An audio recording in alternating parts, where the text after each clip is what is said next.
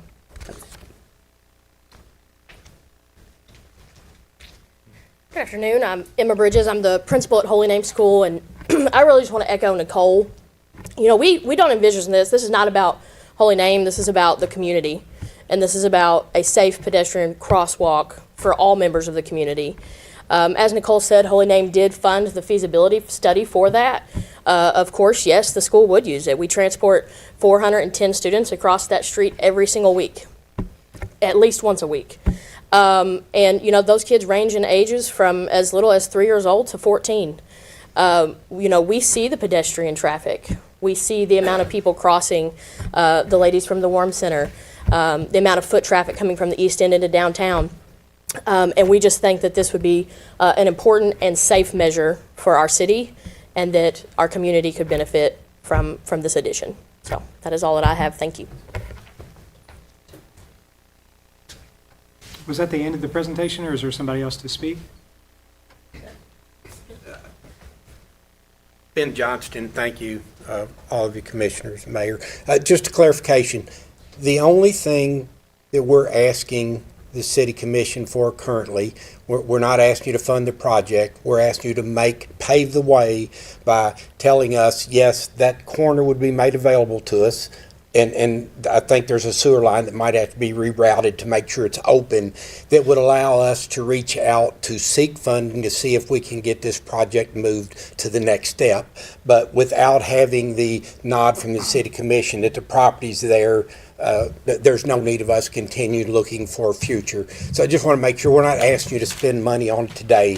Just make sure that the property's available if we can find a way to financially bring this to fruition for the community.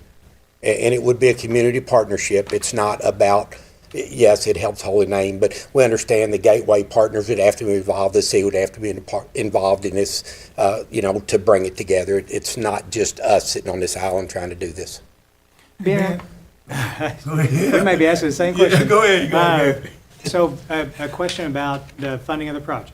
Mhm. And so I heard that the only thing that you're asking from us now is X, Y, and Z. Yeah. Is the project, in your mind, is it fully funded already, pretty much, No. with the exception of what we need to do? Or are you going to come back later and ask for funding from the city also? We've had conversation with Robbie Mills. Robbie said he would meet with us next month. He would take this to state to see what available sources of funding there are. Okay. That's where we're at. Okay, okay. But what you're saying is that before you take those next steps, you just need to know if we can take care of the sewer line and some fire department stuff and basically bless the project so you can look at it. That's right. And then you won't know what it's going to look like until you get into it, basically. Exactly. Okay, okay. Real quick.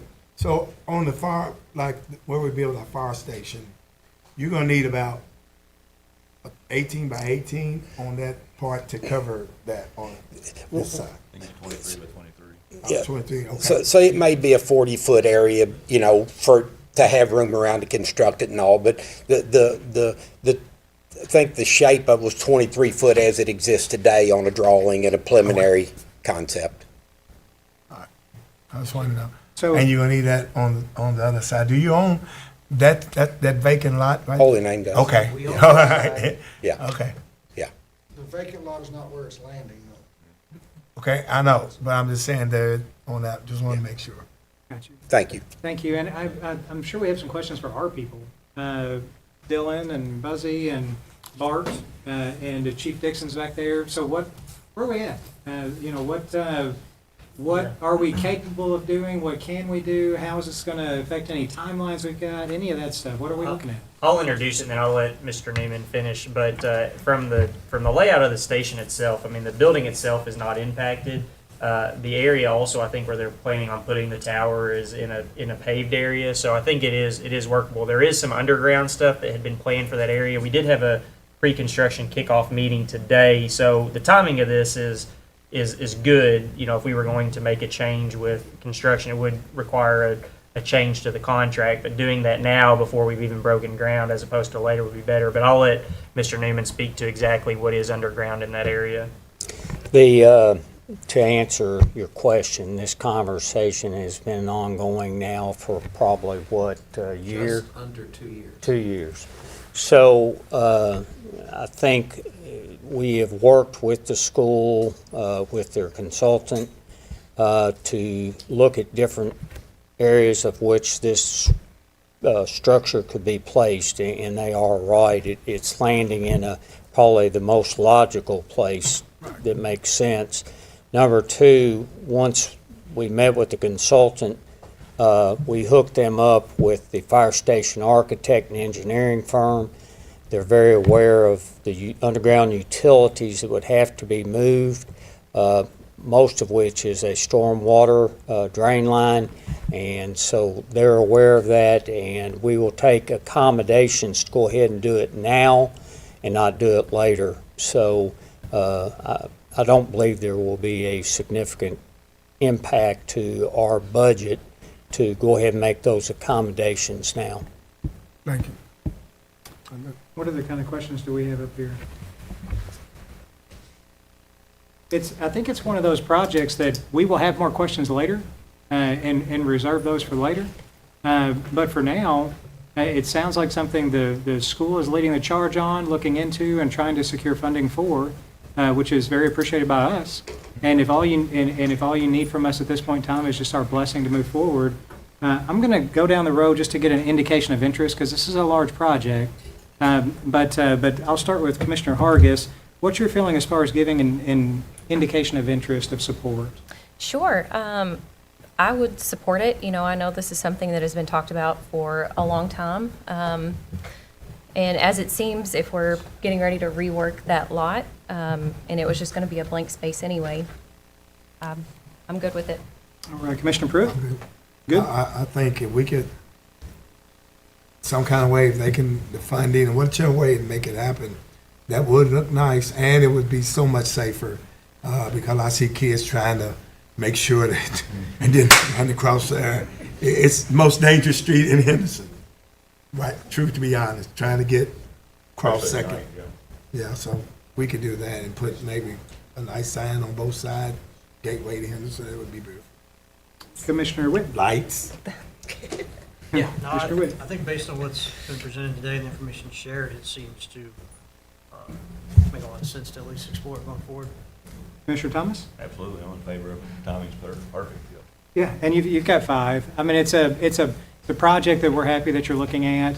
Other than the preliminary accommodations, much of the work will be done with the state because it's a state road, and we understand that part. But at least to get you kicked off and to let you know the sentiment of the commission, we're happy you're looking into it, and you have our complete support to further look into it. Thank you.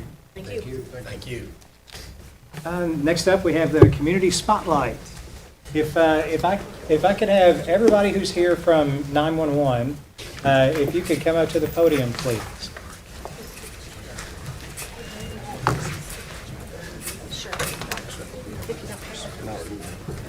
Emergencies can happen at any moment, and when they do, the rapid response of law enforcement, firefighters, and emergency medical services is crucial to protecting lives and property. At the heart of these responses are the dedicated professionals who work behind the scenes, the public safety telecommunicators. These individuals serve as the first point of contact for citizens in crisis. Their calm, composed voices guide people through some of the most frightening moments of their lives. They gather vital information quickly and accurately, which allows first responders to arrive informed and prepared. Public safety telecommunicators are a lifeline, not only for those calling for help, but also for the officers, firefighters, and EMS personnel in the field. They monitor activity by radio, relay critical updates, and serve as a constant connection to ensure the safety of everyone involved. Their actions can be the difference between life and death, particularly when seconds count. From recognizing the signs of sudden cardiac arrest to coaching callers through CPR, these professionals make a meaningful impact long before help arrives on the scene. At the Henderson Emergency Communications Center, our team of telecommunicators has made significant contributions over the past year. Their work has led to the apprehension of suspects, suppression of fires, and successful medical interventions. Above all, they have consistently demonstrated compassion, understanding, and professionalism in every call they take. This month, we shine a spotlight on these unsung heroes. The City of Henderson thanks our public safety telecommunicators for their unwavering dedication to keeping our community safe. Guys, you all have been tested over the last year, seriously, with anything from escaped convicts to fires to floods to ice storms. It's been a lot. And you all are there working behind the scenes, day in and day out, helping to coordinate the activities of our emergency services personnel so we can respond as quickly and efficiently as we can. And we have heard a lot of citizens give huge compliments for how things were handled in a lot of these situations, and a lot of it starts with you as the base for the communication and the strength behind what we do as a community. And you're lucky because I remembered the word I forgot earlier. So instead of giving this to you, it is my honor on behalf of the city to present. How hard of a word is that? To present this Community Spotlight Award to you and to thank you personally for the job that you do for the city. We very much appreciate it.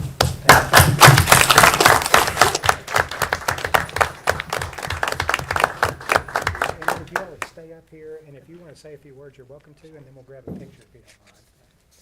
Or actually, I'll give this to you in a minute. All right. Thank you all for this recognition. Many of you know, last week was National Public Safety Telecommunicators Week, which is a week nationally that we honor public safety telecommunicators and their essential role as first responders. So we posted things on Facebook and had a celebration last Friday.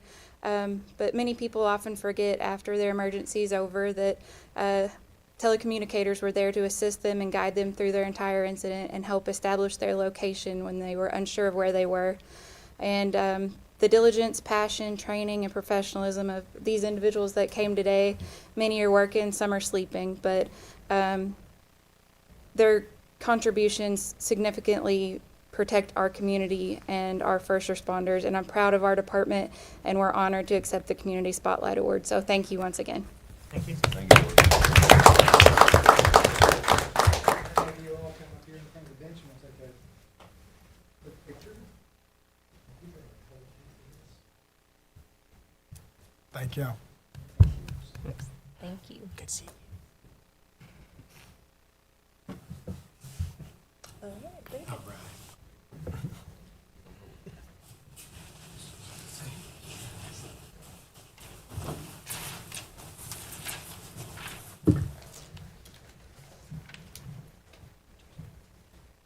All right, first up on the agenda is the consent agenda. Mayor, I think Oh. you have a change. Oh, sorry, never mind. Y'all are sitting right in front of me, aren't you? Next up on the presentations portion is a very important presentation from our Chamber of Commerce. Thanks. Yes, ma'am.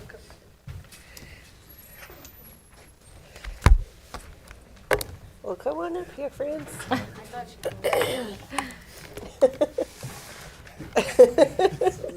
You arrived at a solution, huh? Who's ready to talk about parking? All right, let's do it. So, for the record, my name's Clay Gillum, Executive Director at the Chamber. I've also got Casey Todd, who's the chair of our DHP committee this time, or this year, excuse me. Jade Hamby, who's our event coordinator for Chamber and DHP, and Abby is also going to join us, Director of Tourism, and also loyal member of DHP from way back when. So everybody that's going to be speaking has been involved in some way or another in helping coordinate this project. I'll kick us off, and then we'll each kind of talk about a little piece of it. You know, I want to set the expectation. We knew going into this that this has been a subject of discussion for years and years and years. We don't necessarily have a miracle in the works, but I do think we have a lot of relevant information about where we stand today and what the possibilities are, what some other communities are doing that we can look to for inspiration. So I hope that we walk away feeling like there is a potential for a solution. That's definitely our goal. So I'll let Casey start and just talk a little bit about how we did the study, where we looked at inventory, and kind of where everything began. So here we are. I'm going to start with some context first, right? Context and statistics are obviously where we want to start. For the purpose of this study, we have defined the area, which is what we kind of consider downtown or the central business district, right?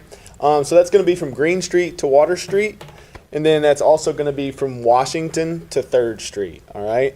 So those are going to be kind of the areas when we're talking about the downtown parking. That's going to be the downtown central business district. That's what we used for those. That is what is highlighted in the larger, which looks kind of light pink. It's actually supposed to be red, but in the larger pink. We also tend to find that the core district is the 4 blocks colored in the darker. So it's the intersection of Main and 2nd at the center there. And so we tend to find that this is the core area which stays busiest, and therefore where we see the majority of problems that prompt conversations. So next is kind of our inventory of parking that is available to this particular area. Within the defined area, there are 950 time-limited spots in that particular area. Of the 950, 50 of those are handicap accessible, and those that number has actually increased over the past few years as well. There's additionally 138 free and unlimited spots noted in the green with approximate numbers upon those. You can kind of see those over here on the 3rd Street side, and then some more over here on kind of the Washington Street side as well. And those are the numbers of spots that are the free and not limited for timing purposes. Then we're on to our next one. So of those 950 spots, right, there are also 25 private lots that are also shown here. That is with the research that we did. We do believe that there's probably some additional private spots that we missed. And those are all kind of highlighted in those darker areas. And looking at kind of our research that we've done during the day and evenings, some of those parking lots are full. Also, a lot of those are vacant at times as well.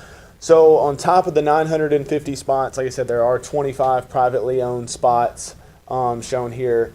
And that's kind of our study, which, right, that's kind of some of our statistics of available parking downtown, particularly in that central business district.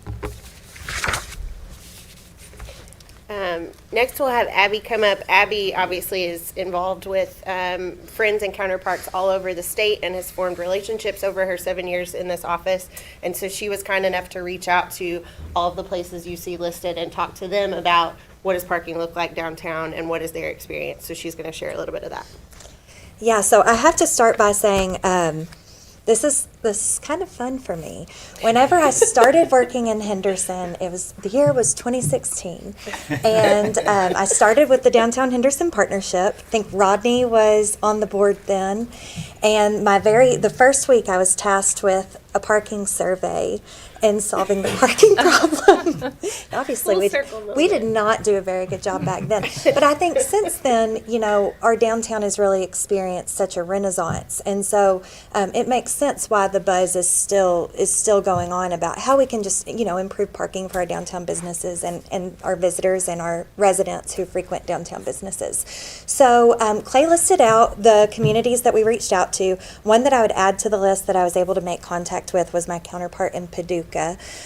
So whenever I was thinking about who I'm going to call, these are downtowns that I have visited in the past couple of years that have, and we can't copy and paste Henderson, right? So no two towns are exactly the same, but these all seem to have a nice variety of downtown office space, so law offices, banks, the things that we see here, downtown restaurants, and downtown shops. And I'm going to be really blunt. I don't think this is going to come to a shock to any of you all. We all have these same conversations, all throughout our state and all throughout the country, I think. So we all have the same challenges, especially the more we grow as a downtown, the more conversation that comes with parking. So initially it was well, we've been trying to solve this problem for decades, just like we have been here in Henderson. But some takeaways that I took from the conversations that I had. First, I'll hit on Danville. So Danville actually, back in 2007, well, I guess actually 5 years prior to 2007, because it was a 5-year planning process. So they said, you know what, we have a parking problem, we're going to build a parking garage. So that's something that we hear buzz about here in Henderson every now and then. I've heard folks just in the past few weeks say we really need a parking garage. So looking at Danville, which seems to be the only town, to my knowledge, on this list that really put that plan into action. 2007, they built a $7 million parking garage. I think in today's dollars, which Buzzy, Dawn, Dylan, you all probably have better numbers here, but we're looking at least $12 million for a similar structure. It took 5 years of planning and construction to get that built. Over 300 spaces. It's been described as the perfect location just off of Main Street, steps off Main Street. And the officials there, actually the tourism director had the city manager there in his office, and they were talking about just how underutilized it is. And it really has not provided the solution that they hoped it would back in 2007. Looking at Paducah and Richmond, they have dedicated lots in addition to their limited hour street parking in their downtown. So the lots, whenever you have a bustling downtown, you don't have room to put an entire parking lot, but they're on the outskirts of the prime area of their downtowns, so it requires a block or two to walk, but they've really encouraged downtown employees to park in those lots, but then they're also available for just folks who are interested in doing business or walking around downtown too. And then Georgetown was one that was really interesting, and I ended up going down the rabbit hole with some news articles and interviews that happened in 2024, so very recently. And it was exactly the conversations that we're having here today. So Georgetown, at the end of 2024, added a lot that the city owned to kind of their downtown parking portfolio. The city and county both chipped in, I believe it was $18,000 to bring that lot up to par. It's a block away from their main corridor of downtown. And that added really only 40 parking spaces to downtown Georgetown, but was something that helped alleviate some of that issue. And something that Clay and I have talked about too, Georgetown does a fantastic job, and maybe some of this is because it's kind of new and fresh, but Georgetown seems to do a really fantastic job of communicating where their parking options are. So I think whenever we look overhead on a map and we see a block away really isn't that far, Georgetown just does a really great job of communicating that both to the public and to business owners, just to let them know what the options are. So with that, I'm going to turn it over to Jada, I believe.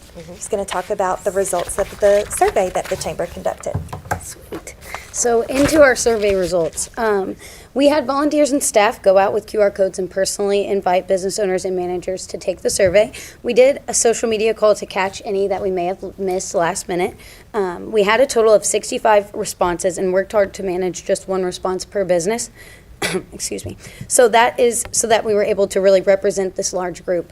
Overall satisfaction is mixed, with around 61 category responses. 46% said they were very satisfied or satisfied, while 34% said they were unsatisfied or very unsatisfied, and another 20% were neutral.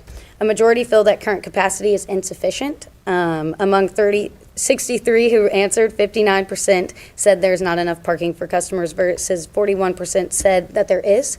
Businesses only need more moderate additional capacity. In around 38 numeric responses, the average peak hour customer demand was roughly six parking spots per business, with the median being 4 and 75% needing less than or equal to 5.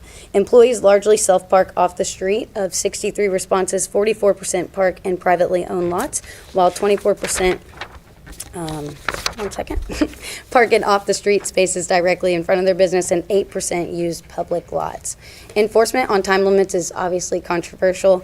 On whether time limits should be enforced, out of the 63 responses, 51 opposed enforcement, 32% supported it, and 14% were unsure. Among 62 participants who recalled past enforcement, 37% said it had no noticeable impact, and another 37% said it affected them negatively, while 18% remained positive. Free and unlimited parking remains the most popular option. When asked to pick one solution, 37% favored free and unlimited parking downtown, 21% wanted designated employee parking areas, and 18% supported permit programs for workers, and another 18% wanted to bring back time limit enforcement.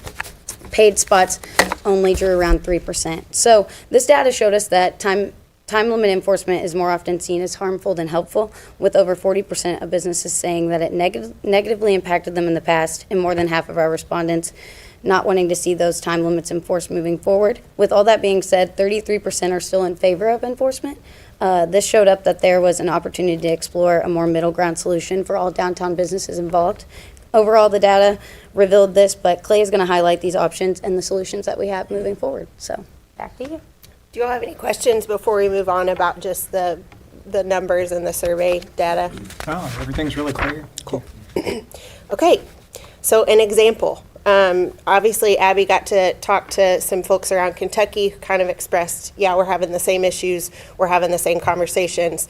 So by some miracle, someone wanted to have a conversation with me a couple weeks ago about a trip that they had taken in a downtown that they really enjoyed up in Michigan. And so kind of went down the rabbit hole of looking at, well, what do they do? How do they communicate it? What does that look like? And want to share that because I think it is a really positive example of what's possible.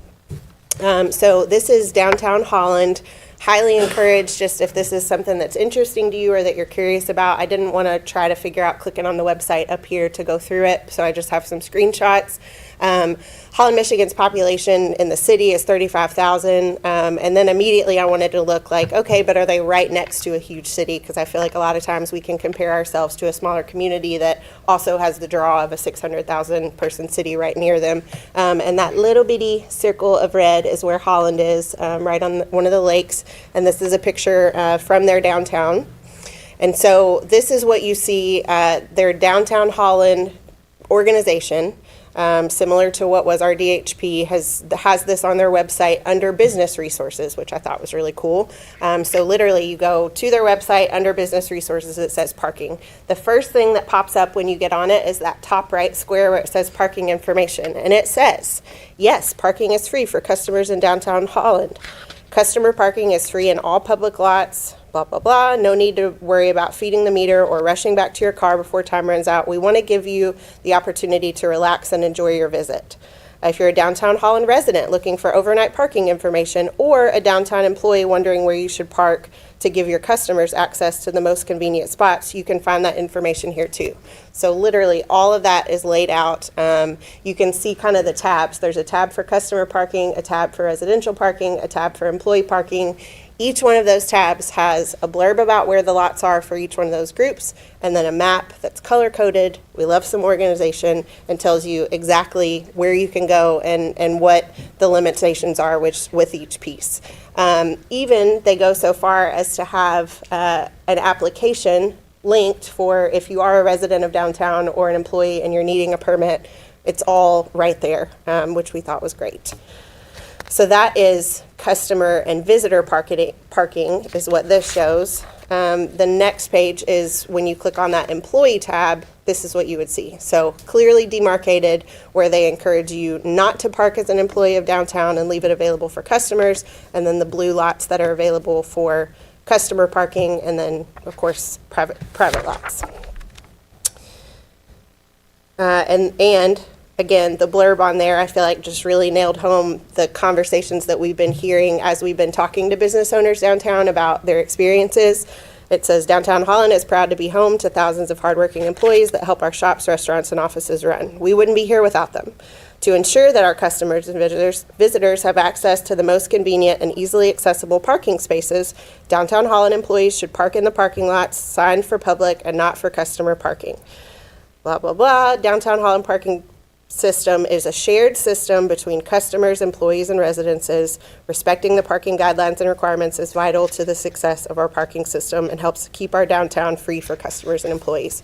So they've kind of put together just like a whole communication plan that goes towards your employees, towards your businesses, towards your residents, towards your visitors, and makes it very, very clear how everybody can work together to have the best experience. So all in all, after the research, after the surveys, after looking at other communities, our major takeaways are the majority, and it's a small majority, but 51% of downtown businesses do not want to see reinstatement of time-limited parking enforcement downtown.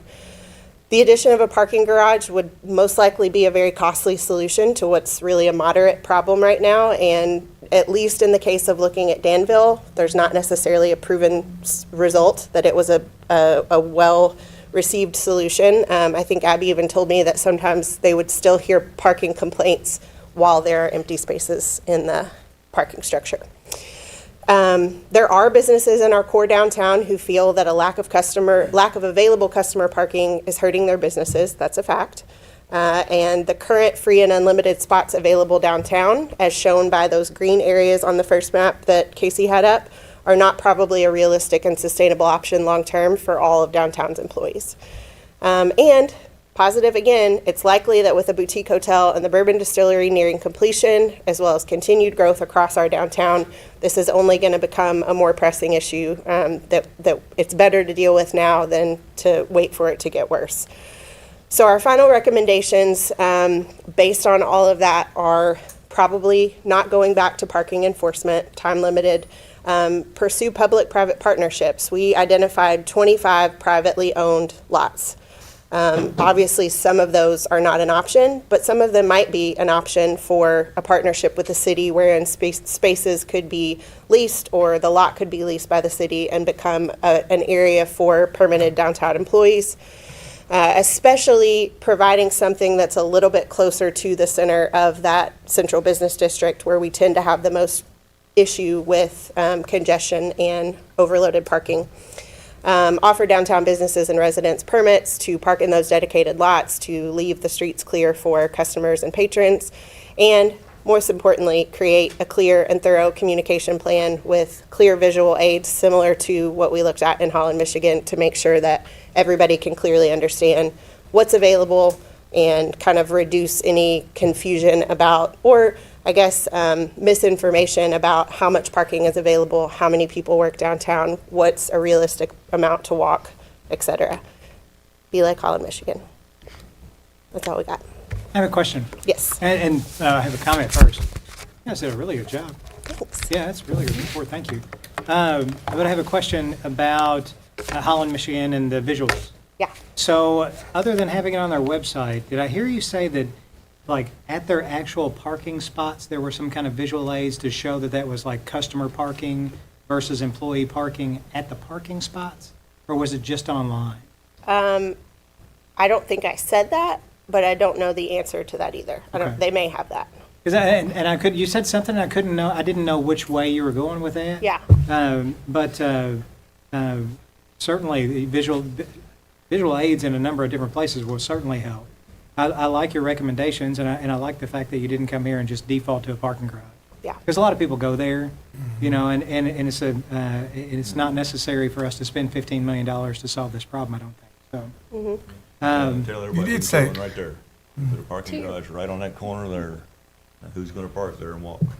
Right. That's what I thought too. Rick. To your point, on the last slide, it did say that one of our recommendations is to have signage in these areas that would Yeah. link the QR code and kind of like help Even with some that of the communication signage area. we have downtown, I think you could easily add a QR code to the back that links to and say, for parking information, follow this link. You can, and we could assist by painting the stripes a different color if they're intended for a different purpose, or something like that too. I mean, yeah, there's all kinds of possibilities. Yeah. could One we of the solutions we looked at was having a designated spot for each business, 1 to 2 spots marked in front of them that said, for customers of blah, blah, blah only. And then if your employees park there, you know, that's a personal issue, but I think that is a solution, and I think it's a viable solution. I just don't think it solves the greater issue necessarily. And some of these, you know, professional service places don't necessarily need a customer designated spot, but they still need employee parking. Did you say you had a list of the vacant spots closer around in the area here?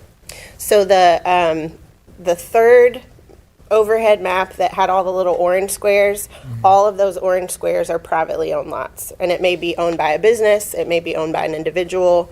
Some of them, like the Field and Main lot, obviously is in use by Field and Main employees, but it just kind of shows you where they're scattered across the central business district and how many there are, to where maybe it becomes that you don't need one giant lot with 400 spaces, but you need 3 small lots in a certain area that are all coded the same, and employees that are in that area can, you know, pick and choose between there. I'd be, if it's pleasing to the commission, I'd be interested in to you all. I don't want this information or momentum to die out, because I think we're at a really good spot to make some major improvements for the first time in a while, like coordinated major improvements. Would you all be willing to kind of talk after them, not today, but sometime through the week, about creating a work group that could do some further research and implementation of some of these ideas? Because I don't see any reason why we wouldn't move forward with some of your suggestions. It's just making sure we have a coordinated effort to get it done. Sure. Well, that would be fantastic. You all did a really good job, I think. Are there any other questions? That'd be good. You did great. Yeah. And I've been to Holland a few times for work, so it's a pretty good example. It's a pretty cool city, a bunch of restaurants and shops, and yeah, it's pretty small. So I think it's a really good comparison. Yeah, I think information is really good. And I can't remember which one of you said it. Clay, it might have been you, but the timing is perfect to be working on this because of everything that you all listed. I mean, we've got a downtown that's been growing, and the 2 sizable projects that are going to be completed within a year or 2 are just going to add to that. And if we don't address it now, we'll be doing a study in 2030 with the new downtown partnership director then, right? Come in my wheelchair. Well, thank you all so much. We really appreciate it, like very much. And we'll be in touch with you. Thank you all. Yep. All right, if I move on to the consent agenda, am I okay? Am I in the clear? We're good? All right. Next up on the agenda, we have a consent agenda.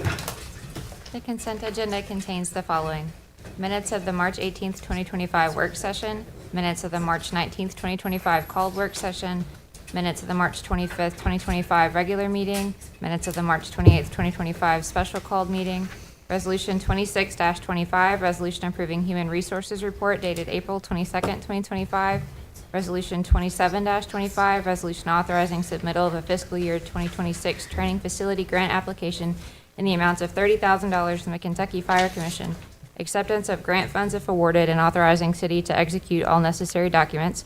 Resolution 28-25, resolution approving agreement with United Way of Henderson Incorporated, allocating $7,500 to receive, review, vet, and make recommendations regarding City of Henderson's nonprofit grant funding applications, and authorizing the mayor to execute the agreement.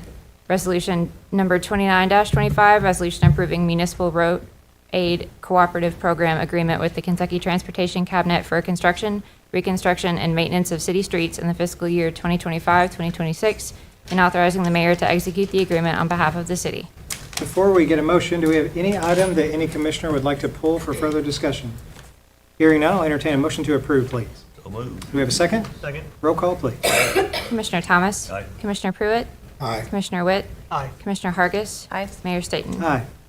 Next up, we have a second reading of an ordinance pertaining to the HIP district. Ordinance number 13-25, ordinance amending Appendix A zoning, Article 24, Henderson Innovative Planning District, ordinance amending Article number 34. I think that should, 34. Henderson Innovative Planning District, Section 34.02, permitted uses, Section 34.03, lot and building standards, and Section 34.05, parking of Appendix A, zoning of the Code of Ordinances of the City of Henderson. Do we have a motion to approve, please? So moved. Do we have a second? Second. Any comments, questions, or suggestions? Roll call, please. Commissioner Thomas? Aye. Commissioner Pruitt? Aye. Commissioner Witt? Aye. Commissioner Hargis? Aye. Mayor Staten? Aye. Next up, we have an ordinance pertaining to fireworks. Ordinance number 14-25, ordinance amending Chapter 16 offenses, Article 5, regulation of fireworks. Ordinance amending Chapter 16 offenses, Article 5, regulation of fireworks, Section 16-81 definitions, Section 16-82 restrictions on use or sale, Section 16-83 restriction on use within city limits, Section 16-87 pyrotechnic device permit, and Section 16-88 criminal penalties of the Code of Ordinances of the City of Henderson. Do we have a motion to approve, please? So moved. Do we have a second? Second. Dylan, you want to take this one? We need to have a little discussion on it. Yeah, I would ask if either Chief Dixon or Mr. Anderson would come forward and kind of explain why we're discussing this today, please. Afternoon. Good afternoon. So I got a call to my office, fire marshal's office, from a business owner wanting to rent out. They were called cold spark machines. So they're indoor rated pyrotechnic devices, wanting to use them for wedding venues, that kind of thing, for the bride to walk around. But the main thing was they were going to be used indoors. When I got to researching these, there's been several fires, notable nightclub fires in the fire industry for improper use of indoor pyrotechnics. So when I went to Miss Kelsey, because she's a lot more eloquent than I am on being able to figure out what we need to do from here, the ordinance that you guys have seen is what we've come up with. I fall underneath NFPA code as far as the fire marshal, so it regulates commercial use only. This isn't anything for residential. This is just commercial pyrotechnic displays, indoor and outdoor in the city. The main thing is we just want to make sure that these are being used in a safe function, that the people are qualified to be able to use them, and that we're following all the applicable fire and life safety codes to make sure that we don't have any kind of tragedy here. So the main question, I think, is that I've heard this week, and I had another commissioner bring up, is if I'm at home, I live in the city limits, and I'm shooting off fireworks, do I need to do anything differently because of this ordinance? No, sir. My purview falls underneath the fireworks store that you bought it from, but I don't do anything with personal residential. So this is only for commercial purposes, and my main focus is inside of buildings because I don't want improper usage to cause a fire inside of especially an assembly occupancy here. This is pyrotechnic devices. This is 1126. Fireworks is actually NFP 1123. 23 is for the so fireworks this is, display. This is pyrotechnic, so this is different. Gotcha. Any other questions or anything? I think, Yes. I think that was the main one, yeah. Yeah, thank you very much, we appreciate it. Yes, sir. Thank you. Any other questions, comments? Roll call, please. Commissioner Thomas. Aye. Commissioner Pruitt. Aye. Commissioner Witt. Aye. Commissioner Hargis. Aye. Mayor Staten. Aye. Next up, we have an ordinance pertaining to the Public Works Department. Ordinance number 15-25, ordinance amending portion of City of Henderson fiscal year 2024-2025 budget and appropriation ordinance. Ordinance amending budgeted positions and job classifications of the City of Henderson fiscal year 24-25 budget and appropriation ordinance for certain non-hazardous positions in the Public Works Department. We have a motion to approve, please. So moved. We have a second? Second? Dylan, you want to tell us what we're looking at here, please? Yeah, so this is for municipal facility superintendent. He has announced that he will be retiring in the near future, and so this is essentially allowing us to go ahead and succession plan for his position, to go ahead and have an overhire for him, as well as potentially one other temporary municipal facilities worker should someone within the department promote and fill that position. So it's actually requesting permission for 2 overhires in that department. We have a lot of projects right now, as you all are aware.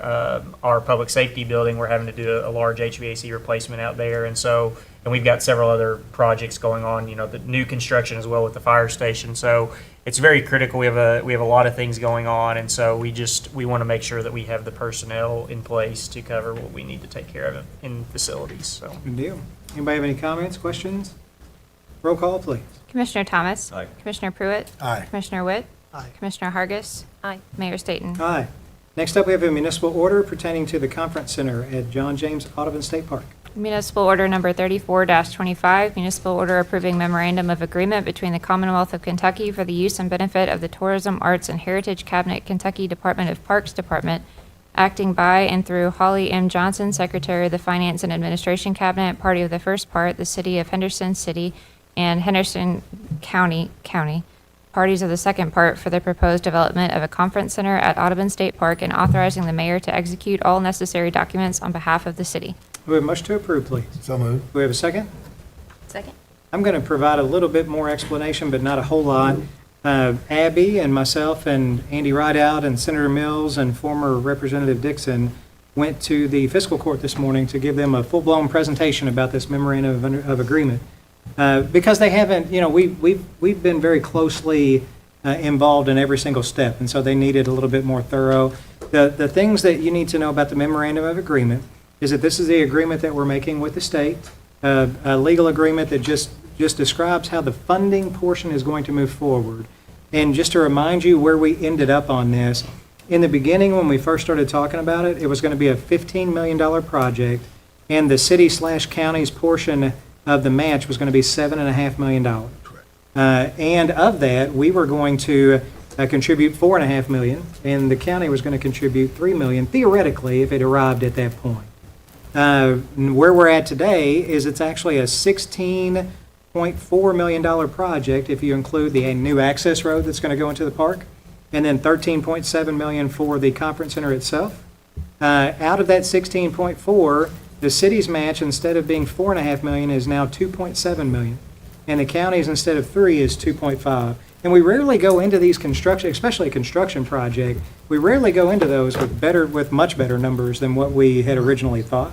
This is a great example, and it's a great example of a lot of trips to Frankfurt and a lot of effort on so many people's behalf on the community, and can't say enough good words about them. What we're going to do with this memorandum of agreement, it divides the project into 3 phases, and at each phase, we will need to present a third of our money at each phase. So at a $2.7 million, we would present $900,000 at phase 1, $900,000 at phase 2, $900,000 at phase 3, and they are going to give us a seat at the table, even though the state, because it's in a state park, is going to be driving the bus on all the decisions as far as architecture and final looks.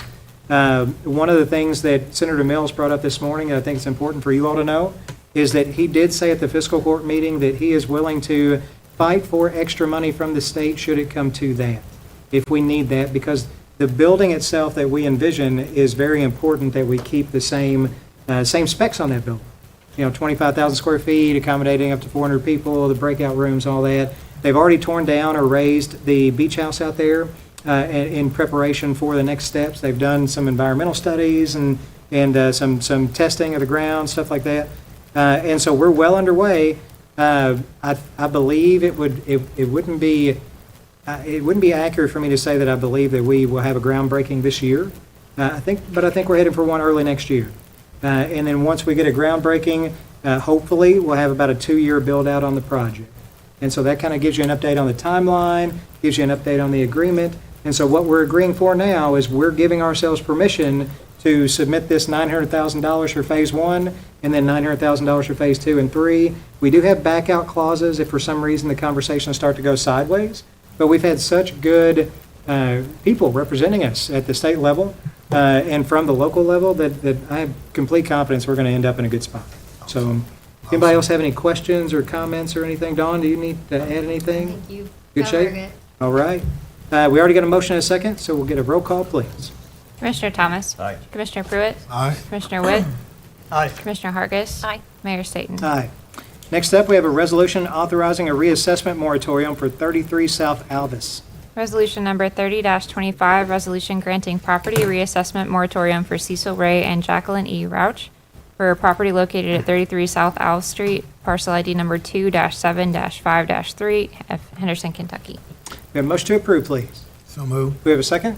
Second. Before we vote, just wanted to point out that last year, at the beginning of the year, we voted to expand the tax moratorium citywide. This is the first residential property that has made use of that. Before, it was just in a commercial district. Now it's available for commercial, residential, any buildings that are 25 years or older in the city of Henderson. You can apply for a tax moratorium, which will allow you to do major improvements to that property and not be assessed on your increased property value for up to 5 years if you follow the steps correctly. So just wanted to throw that out there because it's a good example of something that worked out great from last year. Right. Any other comments or questions? Roll call, please. Commissioner Thomas. Aye. Commissioner Pruitt. Aye. Commissioner Witt. Aye. Commissioner Hargis. Mayor Staten. Aye. Next up, we have a resolution authorizing a reassessment moratorium for 1717 Franklin Avenue. Resolution number 31-25, resolution granting property reassessment moratorium for Eric L. Stenson on behalf of ELS Properties LLC for property located at 1717 Franklin Avenue, parcel ID number 2-25-2-38, Henderson, Kentucky. We have a motion to approve, please. So moved. Do we have a second? Second. Dylan, this is not for residential, but can you tell us what this is a little bit more about? Yes, so it was, I believe there was a news article a couple weeks ago, but Mr. Stinson has interest in taking the old skateway park and transforming it into an indoor pickleball facility, and he's going to call it the Pickleball Pit. For those of you who have seen pictures, it's a very, very nice facility, and we wish him luck as he's developing that. I know that sport has had a rapidly growing interest in our community as well as other communities, and I think it'd be a great thing and a great repurposing of that building. And I'll tell you, if you haven't seen the mock-up drawings for it, it's incredible. You know, like what the concept they're doing. They're actually going inside and digging out. So they're gonna lower the floor basically of the entire building to put in these pickleball courts, and they're going to be inside and outside. But while they have the pits, they've got stairs going up to like concessions areas where you can overlook the games and all that stuff. It looks really, really nice, and it's private. Completely privately funded, which is fantastic too. All right, roll call, please. Commissioner Thomas. Aye. Commissioner Pruitt. Aye. Commissioner Witt. Aye. Commissioner Hargis. Aye. Mayor Staten. Aye. Actually, before we get to the city manager's report, let me do one board appointment so I don't forget, because I'm forgetful on those board appointments. Connie Galloway was, by title, a member of the Civil Service Pension Fund Board.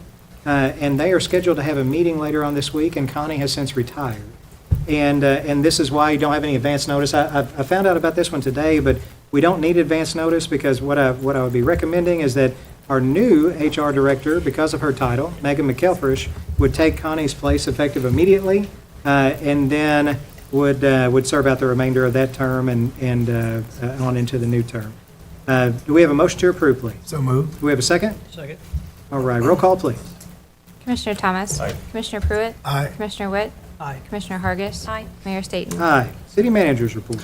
Yes, so Mayor and Commissioners, I just have two things. So we had a rezoning submitted for the property that was formerly known as Grandy's, and the 21-day comment period actually expires today. So at the suggestion of our city attorney, I actually forwarded that to you all last week. So, it was recommended by the Planning Commission. So if you all have any comments or questions on that, today is the final day for that. So that's item number one.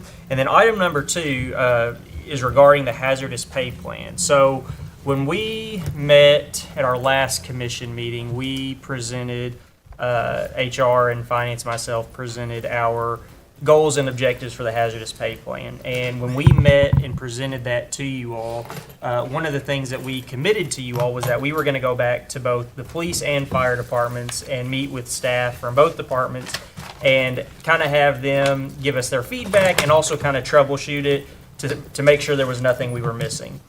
And so it was fully our intent to have the first read to you all tonight. But one comment that they brought up that we thought, there were multiple comments that we took into consideration, but one that was heard by both police and fire separately that was brought to our attention was the idea of what we have been referring to as a prorated raise.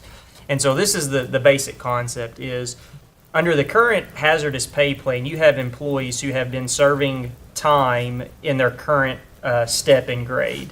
And for some of those employees, they might be 23 months into a 24-month step whenever we transition them to the proposed pay plan. And essentially what that would do, or what it could do, is it could essentially allow them to miss out on up to 23 months of time served in their current step and grade. And so one of the things that the current pay plan that they are under now doesn't allow for, and if I speak out of turn, Megan or Chelsea, please feel free to correct me, but their current pay plan doesn't allow for this prorated promotion. So if you are a non-hazardous employee and you are in a certain position and you're 6 months into your normal evaluation period and you get promoted, you would get 6 months credit in your merit. So if let's say the merit for that year was 2% and you served 6 months, you would get 50% of that. So you would get a 1% raise before going into your new position. Well, one of the things that was established with the hazardous pay plan was those prorated and promotions went away. So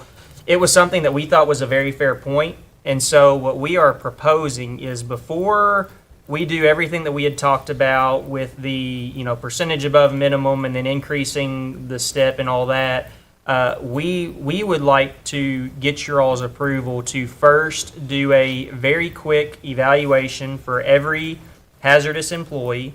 It'll be a very simple format. We were just talking with the fire chief and the police chief and the HR director about this earlier, but basically where it's a yay or nay, this person has served X number of months in this step, they would have been eligible, based on their performance, they would have been eligible for a promotion or for a, stepping to that next. And so basically they would get a percentage of however much time served in their current step.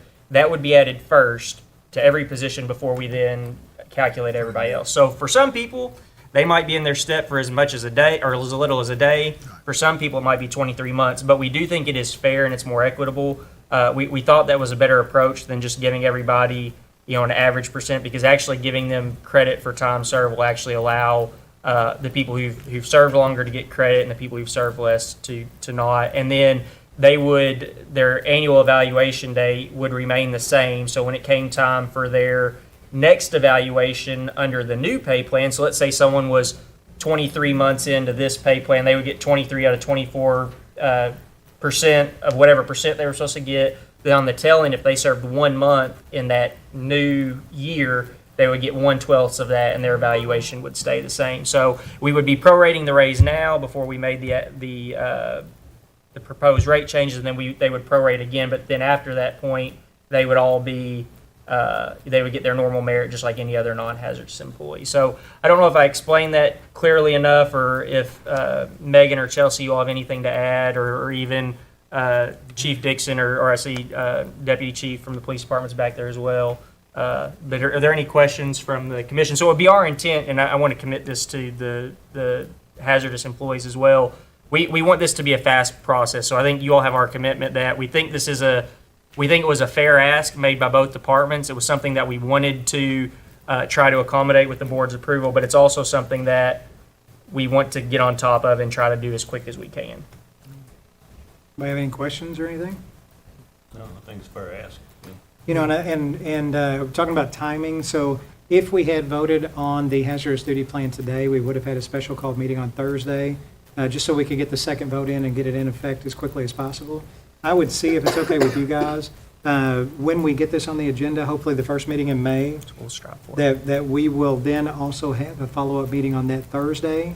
That'll be very brief, just so we can give the second and get that in place as quickly as possible. So, and that way we can try to act in a timely manner on that, because I know it's I don't want to say drug out, but I mean it's been very involved and taken longer than we thought, and I think we're going to arrive at a really good spot to really give a good bump to our fire and police. So, any other? Good job. Good. We have anything on city attorney? We have executive session. We do. Do we have any commissioner comments? Commissioner Hargis? No, sir. Commissioner Thomas? Not today. Commissioner Pruitt? No. Commissioner Witt? None today. Okay, and I've got something just brief. One of my favorite days of the year is coming up, actually 2 days, and it's when we get to do the mock city government for all of the area fifth graders. And that's going to be Thursday morning and almost all day Friday from like 8 until 1:30, 2 o'clock. If any of you all would like to come and be a presenter or talk to the kids while we have them, you're welcome to join us. Are we doing all of them at the MSC building? So we're doing, because the fifth grades this year are just huge. Oh my goodness, they're so much bigger than they were last year for some reason. I don't know, it's been a good year. We're going to do it at the MSC building for, just because there's so many kids. But if any of you all want to participate, just let me know. And then we'll figure out a way to work you into the presentation and all that. Each one lasts about 45 minutes to an hour. They're super fun. So with that, we have need for executive session. And are we coming back with any action? So we're not coming back with any action. No, sir. I move the commission go into executive session pursuant to KRS 61.810, paragraph 1, subsection B, for the purpose of discussion that may lead to the future acquisition of real property located in the vicinity of Clay Street, Washington Street, and Atkinson Street, and the sale of property in the vicinity of Fifth Street and Hellman Avenue, and pursuant to KRS 61.810, paragraph 1, subsection C, for the purpose of discussion of pending litigation against the city of Henderson and Henderson Municipal Power and Light involving Big Rivers Electric and proposed litigation against the city of Henderson regarding an employment matter. Do we have a second? Second. All in favor, aye? Aye. Aye? All right, we are going to stay in here for executive session. Thank you all. That comprehensive.